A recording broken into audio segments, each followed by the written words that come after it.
May our heroes rest in peace. May God bless the families they leave behind. May God watch over the officers protecting the streets and communities today.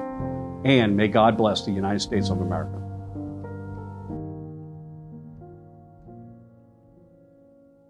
In New Mexico, a mother and her 4 children packed their bags for an early morning flight. It's been just over a year since her husband, a patrolman with the New Mexico State Police, was shot and killed in the line of duty. She's heading to the nation's capital to attend a series of memorial services and workshops.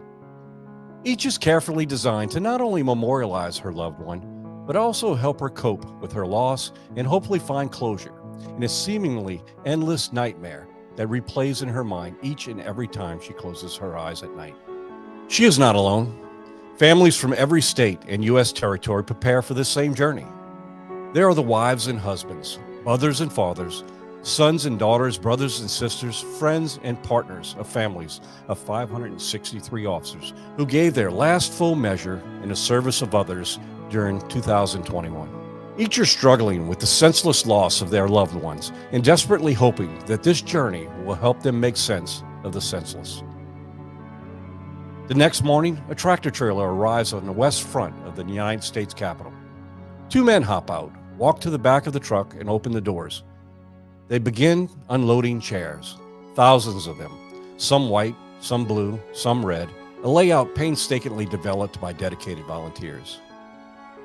That same morning, before her and her children leave for the airport, she's filled with competing emotions. But as she cries alone, she hears her children coming down the stairs with their bags. She wipes the tears, turns off the light, and heads out the door. A few hours later, as they begin boarding their plane, at our nation's capital, work crews begin erecting stages, installing sound systems, railings, and security perimeters for the 41st Annual Fraternal Order of Police National Peace Officers Memorial Service, which is only days away. She and her children arrive in Washington, as do hundreds of families who she will share her grief with, for their loved ones have fallen too. It is their nightmare as well, and together they will find ways to cope with their emptiness. As they begin this experience, they sit in a room with other surviving families and cry, laugh, talk, and listen. They attend workshops put on by others who understand their pain firsthand. A little downtime between workshops and gatherings, she rounds up her children and joins others head over to the National Peace Officers Memorial. This solemn 3-acre park is a special place. Here, their loved ones' names are forever engraved on the walls. It is here where these heroes will take their rightful place of honor among the names of 22,000 fallen law enforcement officers who gave their last full measure in the service of others. Any other time of the year at this memorial, you'll find a beautiful tribute that ensures that no name of a fallen hero is ever forgotten. You feel the magnitude of the importance of all those names collectively, how one officer lost adds up to be so many. But this is National Police Week, and as strange as it sounds, the memorial comes to life. Names become faces and stories. A husband, a wife, a parent, a mother, a father, a child, a partner, a best friend. You see parts of their lives, and this is when the events of the National Police Week touch a deeper place in your soul.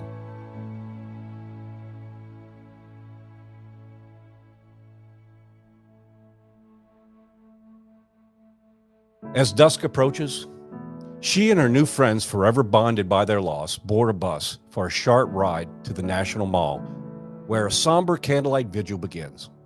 What they see when they arrive is humbling. There are already tens of thousands of people in attendance. They have traveled from across the country to join them, the surviving families, in honoring their loved ones. As the sunlight fades, the names of each of their officers is read out loud. Tens of thousands of candles are lit and raised in honor of their fallen loved ones.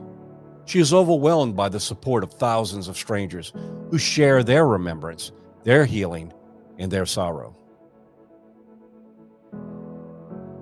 As the early morning light appears across town at the nation's capital, the sight begins to take shape. Several thousand white chairs are set up directly in front of a stage bearing the presidential seal. An even larger number of blue and red chairs flank on each side. To the rear, volunteers begin roping off large standing areas while others set up tents for entrance for security and checkpoints. A few blocks to the west, a handful of runners complete their journey from Philadelphia to the Peace Officers Memorial in honor of their fallen. Just north, bicyclists and motorcyclists turn onto Florida Avenue for the final stretch of their honor ride.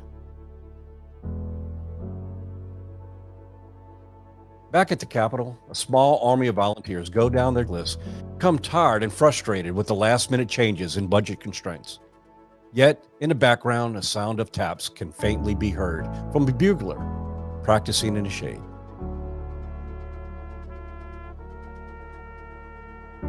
This somber sound is occasionally drowned out by the bellowing of bagpipes practicing Amazing Grace by a group determined that every note will be perfect.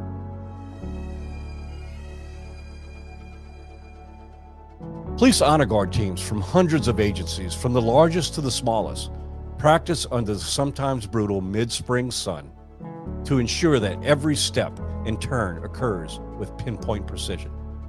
The sights and sounds of so many remind these volunteers why their work is so important.